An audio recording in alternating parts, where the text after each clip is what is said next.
आपण जे बघतोय आता हे सुंदरसं असं कुमारी टेम्पल म्हणून सुप्रसिद्ध असं भक्तपूर जिल्ह्यामध्ये हे दिसत आहे. हा आपण आता सध्या भक्तपूर जिल्ह्यामध्येच आहोत आणि भक्तपूर जिल्ह्याचे ऐतिहासिक ज्या वस्तू आहेत त्या आपण बघतोय. तर या टेम्पलची खासियत म्हणजे अशी की अराउंड पूर्ण बॅकग्राऊंड क्लोजिट आहे आणि हा टेम्पल अशा पद्धतीने आहे. रुक्मणी कुमारी टेम्पल म्हणून या टेम्पलला ओळख आहे.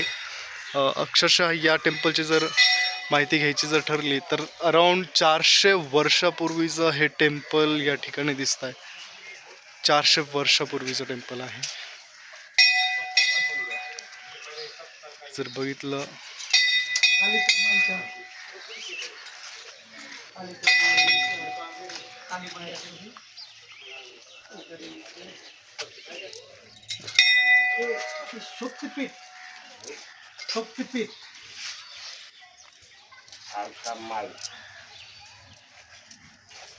हे असं मंदिर आहे. कुमारी का म्हणून आहे.